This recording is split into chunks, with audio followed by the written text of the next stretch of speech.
Broken Thing, Chapter 21. Russ had been told by Shepard that the Normandy was his. He'd gone back to the Normandy immediately after her address. She went to speak to Garrus to convince him to go to Palaven. He told the crew that they were going to Palaven, that if anyone did not wish that as their potential final destination in the war, they should disembark, transport available immediately to whatever destination they chose. Transport they should take. Shepard would not be joining them. He'd asked Joker, who'd said, "What? I finally got the pilot's chair broken in. That took a lot of work. In fact, I'm insulted that you're asking at all. Remember what happens to Spectres when they ask me to leave my CIC when I don't want to? I'll let it slide this time, Russ, because you're a newbie, and maybe you don't know the rules." Russ swore he heard Edie giggle before she said, "I believe I am staying as well." Joker rolled his eyes and informed the other newbie on the CIC, "You don't have any choice, Edie." "I like to pretend that I do."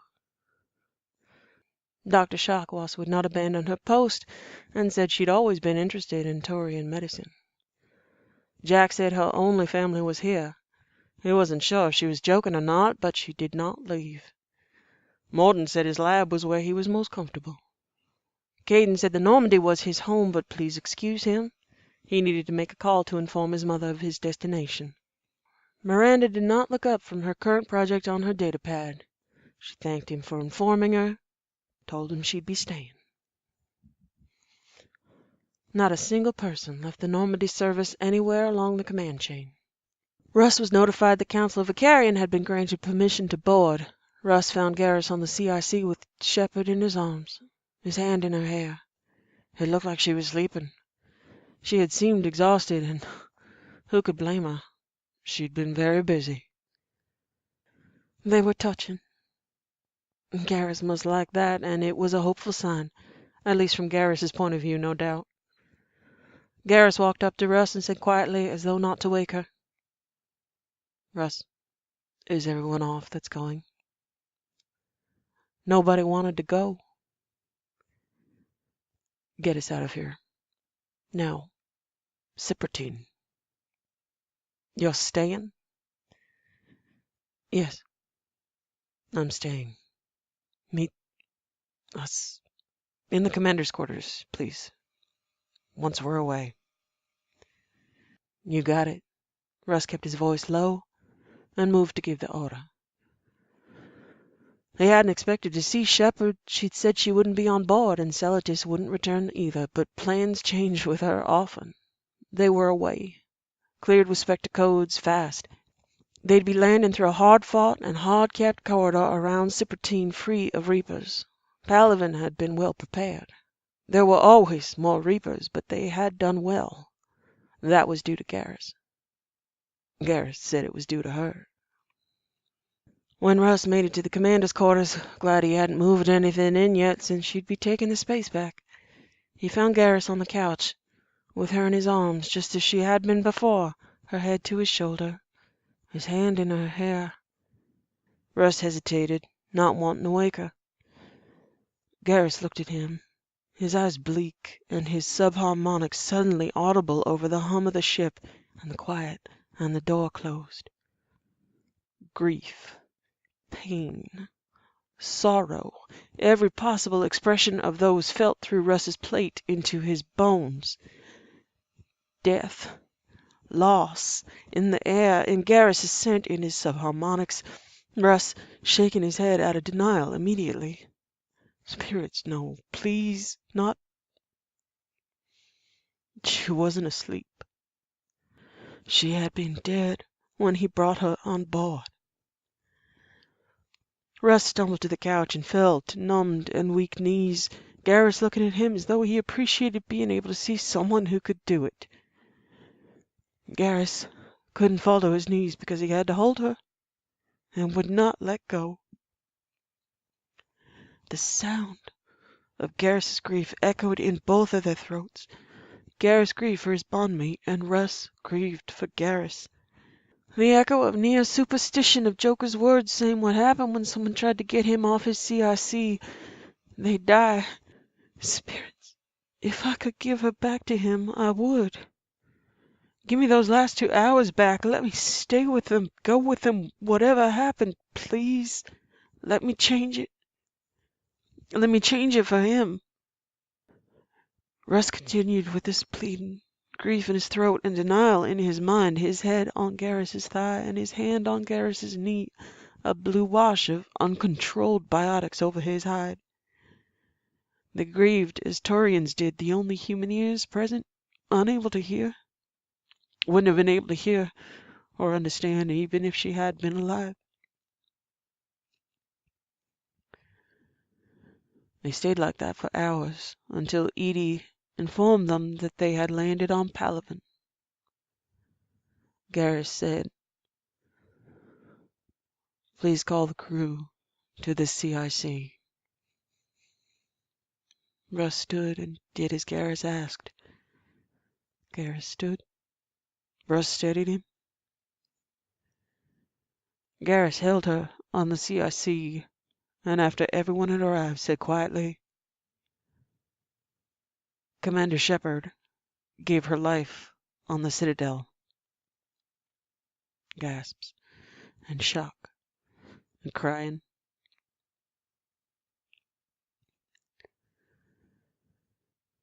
I don't claim to understand it. I can't explain why or how she died. I think she gave all she had to prove to the Leviathan that we're worth it as allies. I think it killed her. I think she helped the Leviathan figure out how to make sure it didn't kill anybody else that tried to help them in the future. She held out as long as she could, physically and spiritually exhausted herself until there was nothing left to give. Her last thoughts were to give us warning that the real fight starts now. She gave her life trying to help the Leviathan beat the Reapers. She believed in that fight, believed we can finish it, and we will.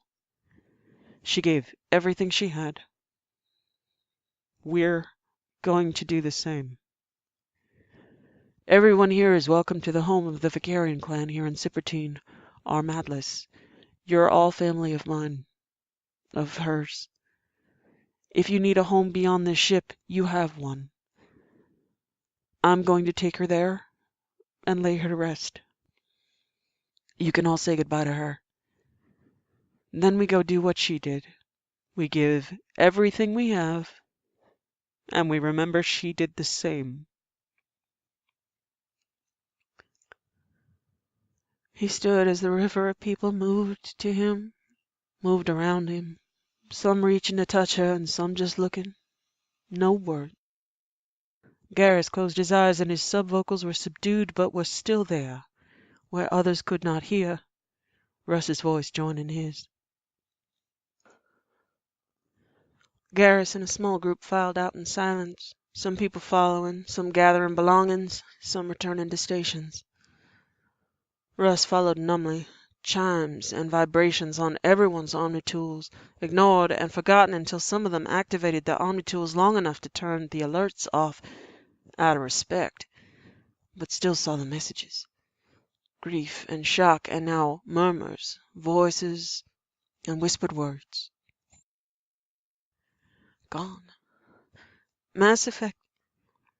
Citadel. Can't connect. Did anybody see it? Russ turned his head to look at the stumbling and lost crowd of people. Garrus's omnitool buzzing unattended, he did not have a free hand. Garrus stopped and stood, Russ angry on his behalf, but the looks on people's faces made him check the alert. All contact with the Citadel had been lost 1 hour after they passed through the Mass Effect gate, but that had been a minor concern, as convoys were often Reaper targets, and one would be redeployed soon. What was not a minor concern? Mass Effect gate for Palaven system gone after Reaper attack.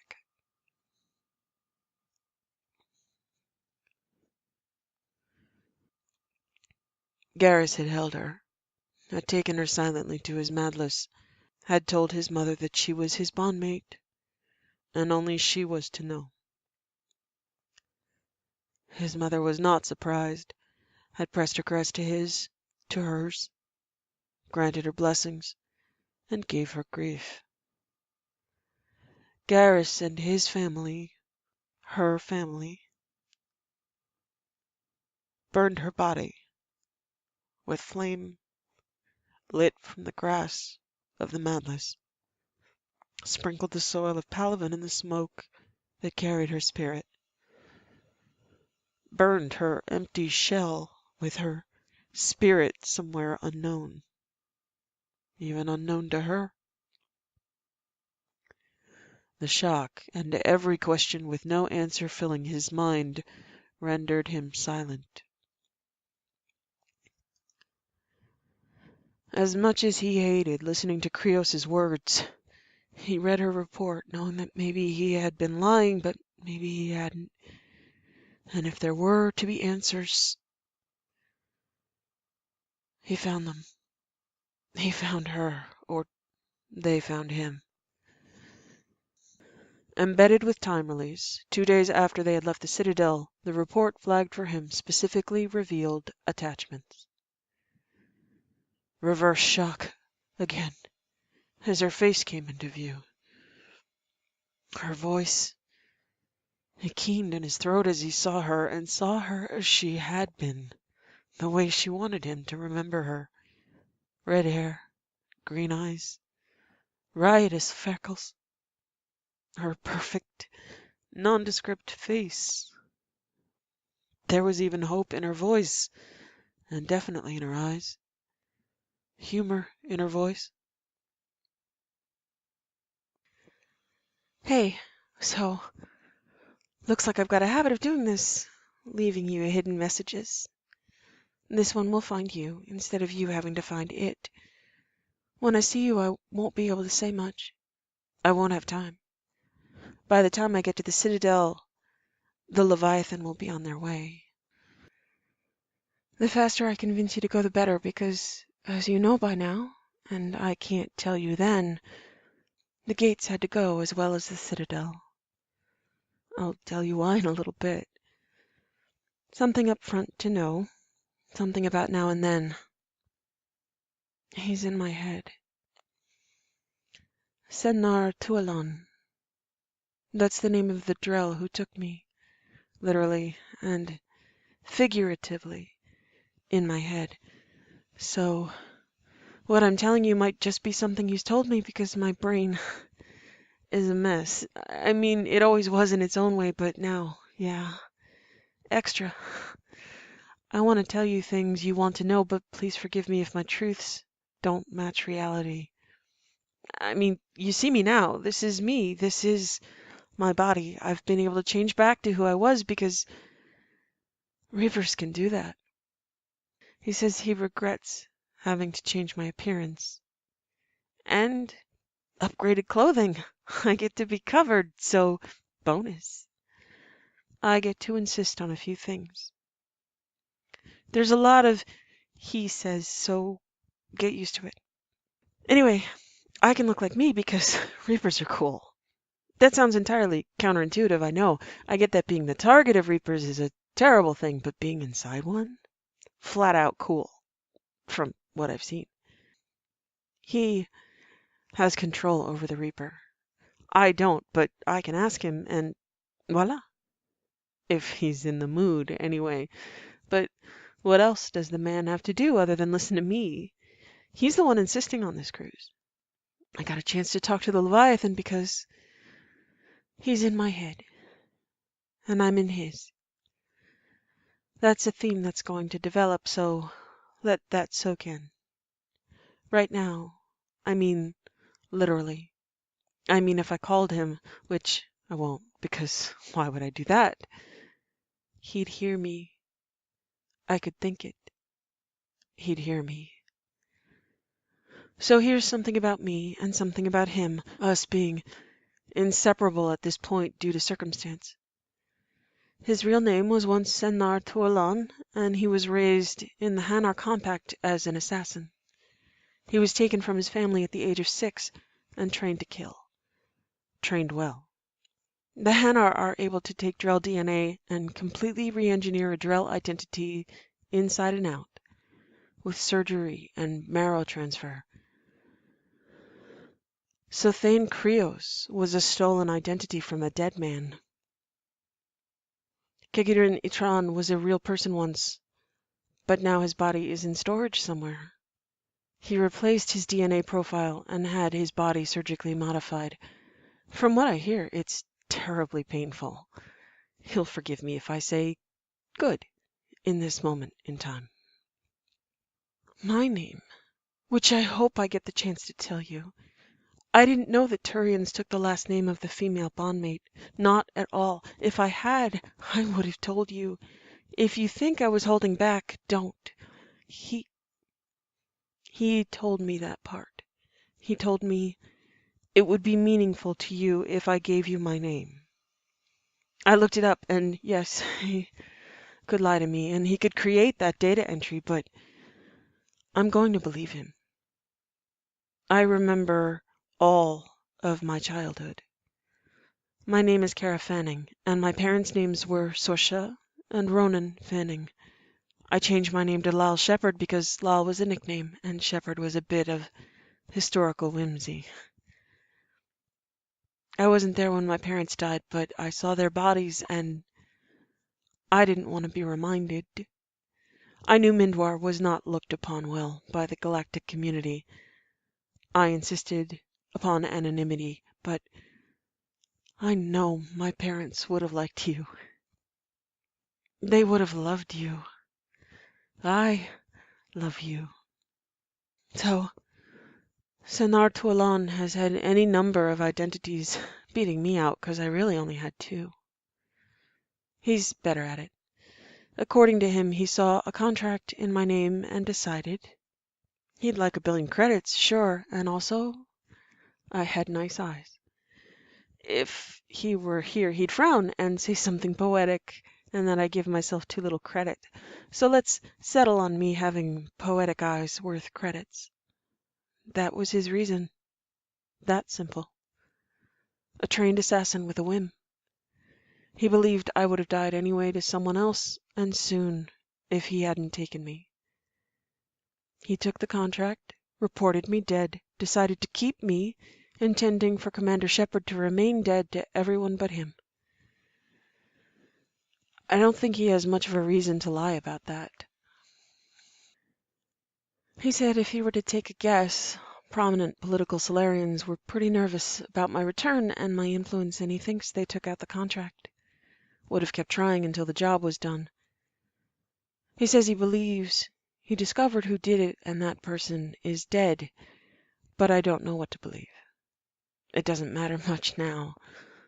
Only that the threat was real, and it's possible someone else less impressed with my eyes would have taken me out if he hadn't then, or soon after. So he took me, and had the chip implanted, had the surgery done. He did use the chip, but as he had Marcus Anger tell you, he didn't need to use it for long. He's an excellent threatener. It's a gift, a talent, and something that worked. So here, let's blur the screen a bit, and let's not get too far into this, but let me just say, sexual slavery is bad. It is. Do not apply for any job with that description. Just don't. FYI. But here's where we get into the theme of him in my head and me in his. Here's the thing you don't know. Drell assassins are surgically altered and genetically modified by the compact to have venom that's hypnotic. He's not sure how it works, or so he says. There's the bit of information you were never going to find out. That's why he could tell you so much of the truth, because observable truth looked one way, and what was real looked another way. And what was subjective, well, that's even weirder. So he could, and can, don't get me wrong, still can, still will, tell me what I think and how I feel, and I believe him. I can't tell you why he let me out. I don't know why. With these things, I wouldn't suggest taking the man's word for anything. You'll get poetry regarding how my eyes should be able to behold the galaxy, or hearing that he'd like to outlive reapers and I'm his best chance, or just simply that he was bored, or that he was inspired upon a path. I helped plan my own escape, and I had no idea he was the same man. He made me forget Thane Krios. He made me tell you not to touch me. I wanted you to stay alive. He would only allow that. If you never touched me, and I couldn't remember that was the reason, so all I knew was that only one person's touch was allowed. So, hopefully that clears all that up. From the moment, every moment that I was taken, I did not have access to my own truth, my own mind, my own choices. I always knew that I loved you. That's good and bad. He let me keep that so he could threaten me with your death and torture if I failed to comply. Senar Tualan creates his own truths. He worked me over. It was successful. He really didn't need a chip. I'm not going to try to convince you to like or approve of the man. I don't like or approve of the man. What I can tell you is, and this is from the hypnotized heart here, he made me blissfully, absolutely, and beyond happy. That's probably one of the ugliest truths I know. Why do I tell you this? Because he says he's going to do it again. It's awful, and it's terrible, and I won't know the difference. I'll completely believe I'm in love, blissfully and joyously in love, possibly every moment of my eternal life. Just like many of the truths or subjective lies here. That's terrible. So why did it look like I was cooperating, enjoying myself on Beckenstein, participating in my own fate and making attendees ragingly jealous of my beauty, composure, wit, and flexibility? Because I was. It was very rare that he'd allow me to experience pain or fear after the first few weeks. Beyond that, he'd found all my fears, found all my worries, found all my pleasures and pains, and eliminated the pain, accentuated the pleasure. I had only enough fear to keep me inside his bounds, if I complied. And I did. He paid me back with lavish everything. He'd prefer that I blissfully enjoyed my tenure as his slave and thanked him for all the ways he cares for me. I did. I do. I will. So, I know you wanted the truth. That's the closest thing to truth I have. Maybe he made me say it. Maybe not. He knows me, and I swear I know him. Another ugly truth? We're a lot alike.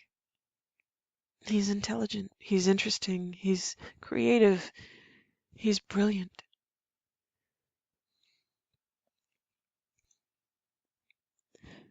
It all changed when I spoke to the Leviathan because they saw into my mind and saw that I was, in their words, fractured. They were concerned for my functionality. They removed the overlay of compulsion he'd provided. I remembered everything.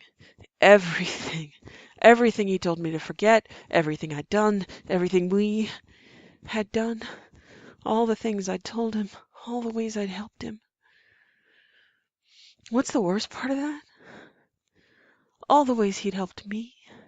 All the ways he found me books and cookies and beautiful things I wanted. The way he made me feel safe and loved and cherished. And I can't tell you that this man does not cherish me. He just doesn't love me because he can't. He's decided to redefine the word, and he'd give me some poetry here again. But let me go out on a limb and say, this is not love, but it's something. Yes, I am and was a prisoner, but damned if he didn't help me at least potentially save the galaxy, and here's how I explain that part, since the rest is on you. So we're at the Leviathan, and I know who he is, and he has to keep me tied up because I'm going to kill him if I get a moment free. I tried, and, well, obviously it didn't work, but I did try. Assassin training is good. I'm just saying that for the record. How does he get a Reaper? He convinces the Leviathan to let him try to control one. He promises them the galaxy and everyone in it. All he asks for in return is me. Yes, he wants a Reaper too, but he doesn't tell them that part. And for all I know, we were always both going to die when we outlived our usefulness, but he made himself useful. He has an idea. Remember when the Alliance sent an asteroid into the Bahak system Mass Effect relay a few months back? Took out the relay, destroyed the entire system? The Leviathan have been underwater for a long time and are out of the general news loop about everything, and he asks them whether or not destroying each and every Mass Effect relay would be of use to them. Turns out it would be. They now know it's viable. All they have to do is lob asteroids, which is easy for someone Reaper or Leviathan-sized. Easy to do, not easy to survive, anyway. So they have a plan. Wipe out every mass relay, active or inactive, which unfortunately, well, for you or me, not for Senar, or the Leviathan would wipe out each and every system and world of the spacefaring peoples in this cycle. In fact, wipe out all potential relays that could ever be opened, which means blow up most of the galaxy.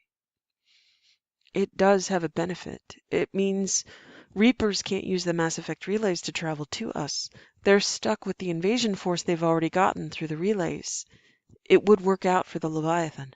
They'd be the dominant life force in the next cycle, and all they have to do is stay out of sight and reproduce. So, the Leviathan and Senar are planning on doing this, and I'm mostly, well, tied up. Because I'm a little irritated, and he's told the Leviathan that I'm going to be uncooperative. Which, of course, he could make me, because they all know he's had my head turned any way he wants, and has for months. He can control me, can ask for advice. In the meantime, I've made it really hard for him to control me. I've injured my ears. No words, no compulsions, no hypnosis, and he is not terribly happy with this. So he comes up with a thing. And here is where the he and I in each other's heads literally thing comes in. He implants customized Reaper technology directly into my brain. Inhibits me from knowing that I want to kill him. I still remember everything, I just don't feel angry about any of it. I forgive him. I understand. I love him. I believe that no matter what he has done or who he is, I love him, and I am dedicated to him. Now, he does this because it means we're directly linked, and he can speak into my mind without the use of my ears. He's regained control over me without having to use Drell Venom, which was frankly revealed to have some flaws when there are Leviathan around. Don't get me wrong, Drell Venom still works. He just doesn't need it every moment to keep me from killing him. But this choice means I'm in his head too. He's given me access to his head now that he knows I will never harm him about anything I find. Why? He's a strange man, Garrus. Don't ask such questions. He's just gonna mess with me on the answer. He says because he's choosing to love. Don't believe that. But do believe he once again chose to keep me alive. He says the eyes thing a lot. He wants me. He found a way to keep me without me being a constant threat to his life. He won't kill me for being difficult. He won't kill you because I love you. He's going to let all those things slide and just keep me forever, and I'll enjoy myself like I did before. He's sure of it. I can't tell you he's wrong. Anyway, now I'm in his head, and he has to talk to Leviathan, and I happen to be sitting in on the meetings, and now I have opinions. So here's my contribution to the plan and why you are not dead. You have to decide whether or not I've done a good thing or a bad thing. I will never know. The original plan to destroy Mass Effect relays meant at least the creature in range to throw the asteroid is going to die. Every system is wiped out. This is potentially hundreds of Leviathan or Reapers. They don't have hundreds of Reapers yet, but the plan is to use a Reaper to tear apart each relay. They have to be able to do this at the same time that they wipe out the Citadel. That means they do not have enough Reapers, and they would be putting Leviathan lives at risk. The sooner the better, because Reapers are coming through in force every day. So I have Senar's input, I have the Leviathan's input, and I ask them to give me a day or so to think about it. Please give me some basics on what's available on Reaper technology, which was put directly into my brain. Which, I might add, is about as much fun as sexual slavery when I'm not hypnotized. It hurts. Yeah, knowledge hurts. Ignorance is bliss. More of a theme, and one you are now a direct participant in that reality. Anyway, here is my contribution. I developed a way to dismantle and not detonate the relays. With the use of Reaper capabilities and a lot of very high-tech containment fields, as well as knowing how the relays were constructed, I was able to determine how to disable and dismantle the gates without detonation putting Reaper or Leviathan lives at risk. Leviathan can now utilize each and every system with no casualties. Those gates will not be reconstructed. They're fascinating, and they're actually anchored in the space itself, and they do not move. They're absolute, and that's very cool, and I'm sure you don't care, but it's something I'm proud of, so give me a minute. I did something cool. Senar's great at lying and theater, but he's not all that great at preserving life. I keep asking him to save people, and that's not really his go-to position. He really wanted to steal a Reaper from the Leviathan and leave one of the Mass Effect gates active so he could go through it when he was supposed to destroy it, which of course kind of ruins the whole plan, and he was okay with that. Don't trust him, is what I'm saying here. Really. Lesson learned. So I'm in his head, and I tell the Leviathan he's really not trustworthy. I tell him he just wants a Reaper and me. If I provide to, say, preserve all sentient life so they have allies against Reapers and can develop technology together to defeat the Reapers, when they come here all the way from dark space wondering where their Mass Effect relays are, which may take tens of thousands of years. You won't be around then, but that's going to happen. In theory, they arrive and they are tens of thousands of years of development of sentient Reaper and Leviathan innovation behind. And you win. So the fight could have ended in about 1 week from my timestamp here, or I could extend it to a ridiculously long time frame. At least long enough for you to live, Garrus. Long enough for everyone to have a chance. Look, I know trusting Leviathan is about as good for your health as trusting Senar Tualan, but occasionally we have to do terribly unpleasant things, don't we?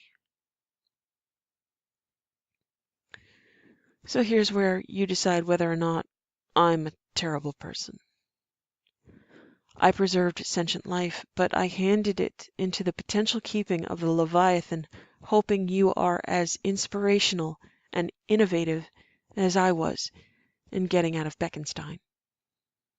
Could I have defeated Reapers on my own if I hadn't been taken by Sennar Tualan? I don't know. I'll never know. I don't think so. From what I've seen of Reaper technology, we did not have enough time, and we had no idea what we were really up against, an enemy with infinite energy and infinite patience. There's a human philosopher who said, "He who fights with monsters should be careful lest he thereby become a monster, and if thou gaze long enough into an abyss, the abyss will also gaze into thee." Friedrich Nietzsche. Well, that's true, and you may wonder, why did Cara bring the abyss directly to my door?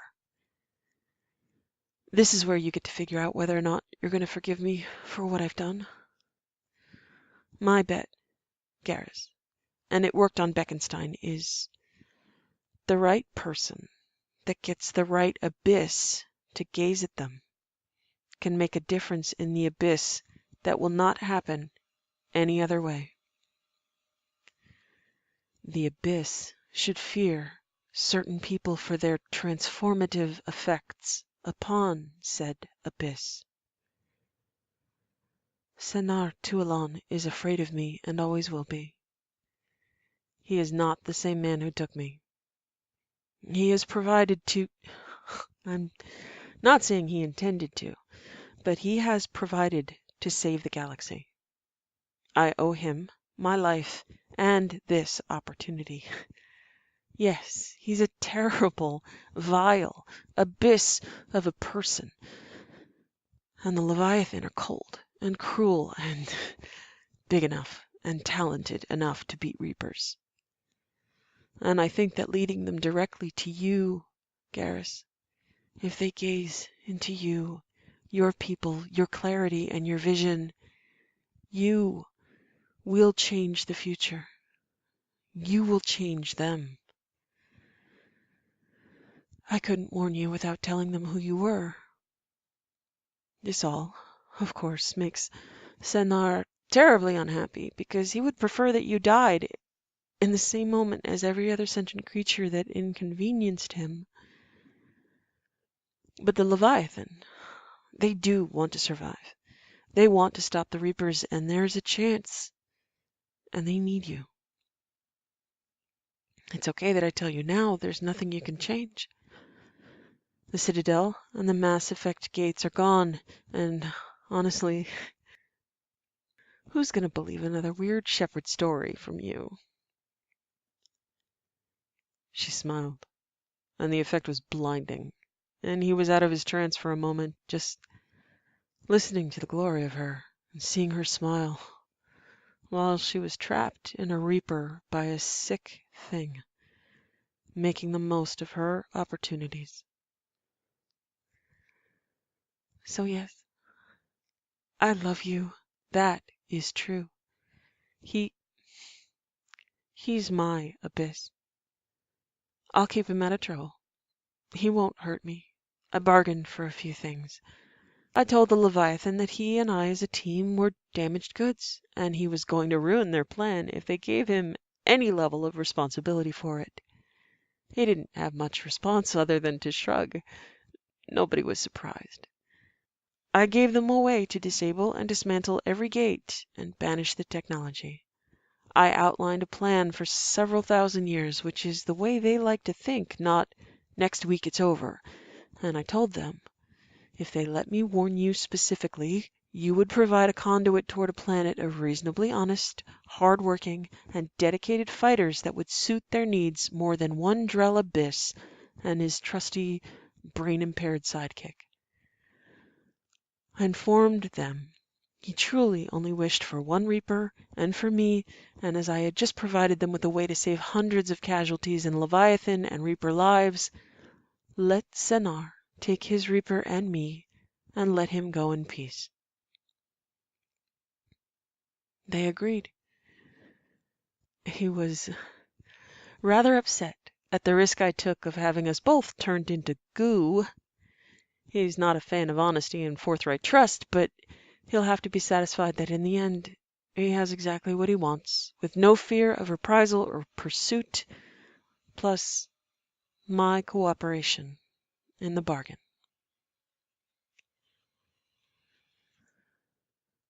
So, at least for now, I did it. I saved the galaxy. Sort of. The galaxy is really never going to be saved. There will be war and pain and horror, and I can't stop that. But I did stop everything from exploding in one day. I also am responsible for allowing Senar to get his hands on a Reaper in the first place. The truth is that Senar plus Leviathan plus me resulted in something that will grant everyone a fighting chance, and I am proud of that. My hope is that you, plus everyone else, plus Leviathan, minus Reapers, will result in what he terms epochal symbiosis. Poetic. I have responsibilities here. I won't be able to kill him. I can't let him go, and it won't occur to me to leave him.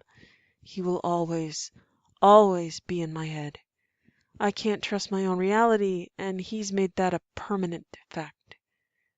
It's a disease, and it's contagious.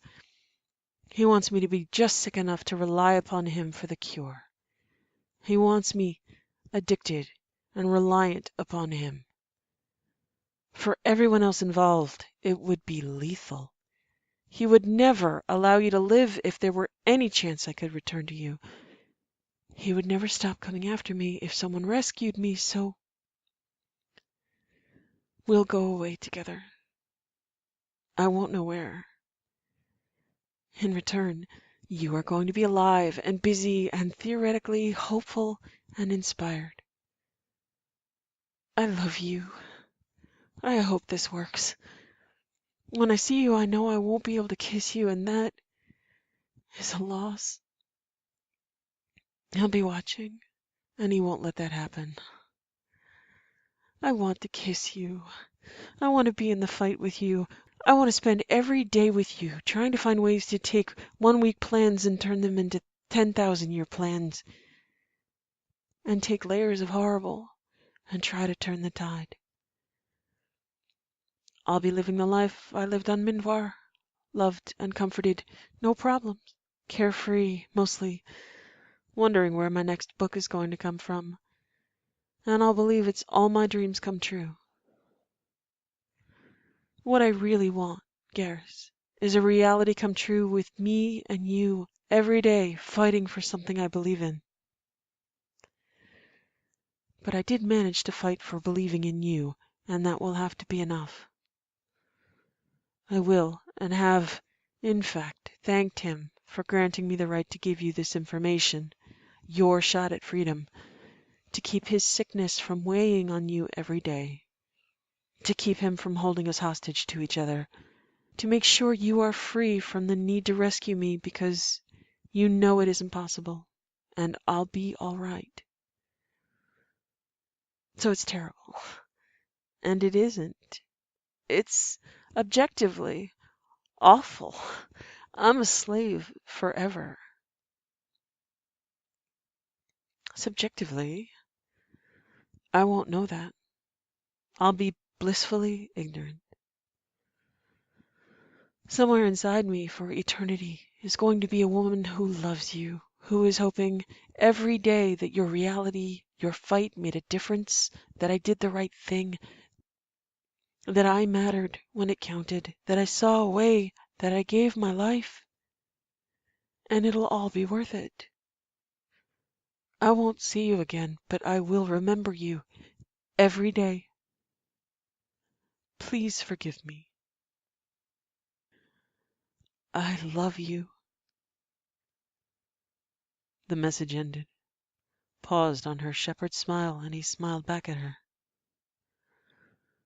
Well then, he had some work to do, huh?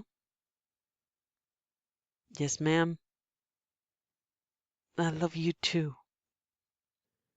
He thought about the chaos of the past few days, of diverted reapers and leviathan swarming the skies, how the Turians on the ground stared up at battle that had reapers turning on each other. The cheering, the chants, the fact that there were no reaper reinforcements coming from anywhere through any gate. The loss of the gate had seemed a huge tragedy and then resulted in calm on the ground as the battle took to the skies and then to deeper space, away from Palaven. We made it home. Your family, my family is safe. We'll make you proud.